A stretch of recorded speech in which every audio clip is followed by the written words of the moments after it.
안녕하세요. 블랙스톤 H입니다. 여러분, 계량 경제학 분석할 때 우리가 쓰는 그 데이터 얼마나 믿으세요?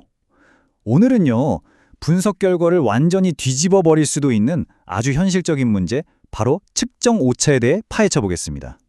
교수님, 근데 저희가 수업에서는 항상 데이터가 완벽하다고 가정하고 시작하잖아요.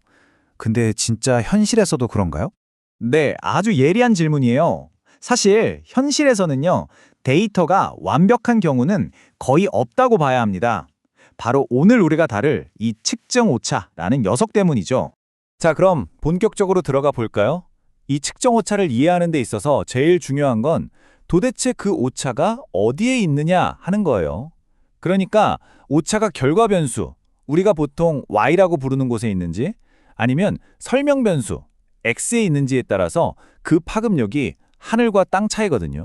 바로 이 슬라이드가 모든 걸 말해줍니다. 보세요. 종속 변수, 즉 y에 오차가 있는 경우 이건 좀 괜찮아요. OLS 추정량이 불편성을 유지하거든요. 이게 무슨 말이냐면 평균적으로는 올바른 값을 가리킨다는 뜻이에요. 하지만 설명 변수, x에 오차가 생기면 이건 정말 큰일입니다. 심각한 편의가 생겨서 우리 분석을 완전히 엉뚱한 방향으로 끌고 가버리죠. 자, 왜 이렇게 다른지 하나씩 뜯어보자고요.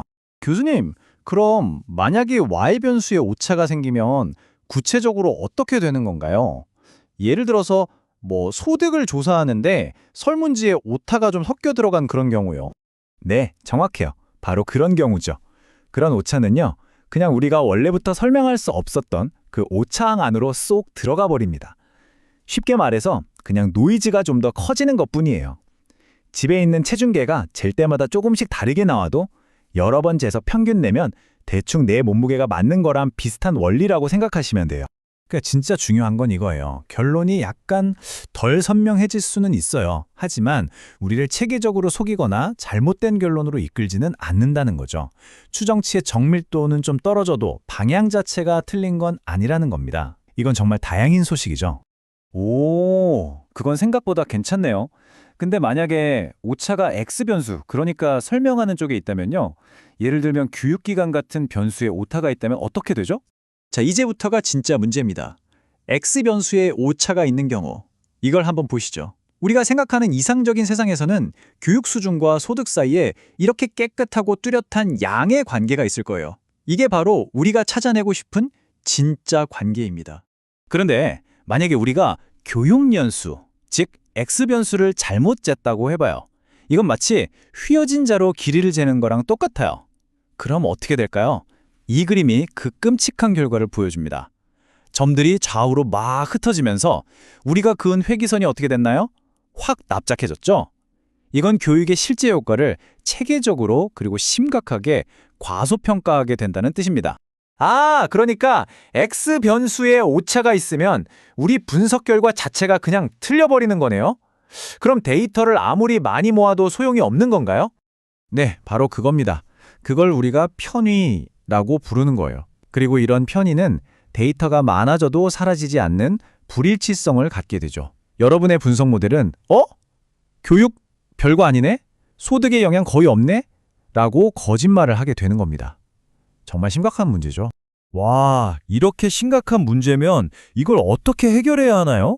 물론 이걸 보정하는 여러 가지 고급 통계 기법들이 있긴 합니다. 하지만 있잖아요. 가장 실용적이고 확실한 조언은 사실 아주 간단해요. 바로 처음부터 데이터를 최대한 정확하게 특정하는 겁니다. 예방이 최선의 치료인 셈이죠. 자, 오늘 내용 한번 정리해볼까요? 핵심은 이겁니다. 첫째, 측정 오차는 현실에서 아주 흔한 문제다. 둘째, 종속 변수 y에 있는 오차는 괜찮다. 분석이 좀 덜 정밀해질 뿐 편의를 만들진 않는다. 하지만 셋째, 설명 변수 x에 있는 오차는 이건 정말 치명적이다. 편의와 불일치성을 만들어서 분석을 망쳐버린다. 그래서 결론은 뭐다? 가장 좋은 해결책은 예방, 즉 정확한 데이터를 모으는 데 사활을 거는 겁니다. 항상 데이터 품질을 최우선으로 생각하셔야 해요.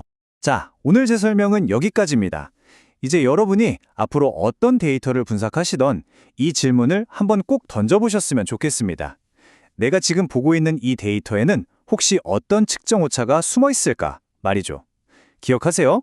정확한 데이터에서만 정확한 분석이 나올 수 있습니다. 감사합니다.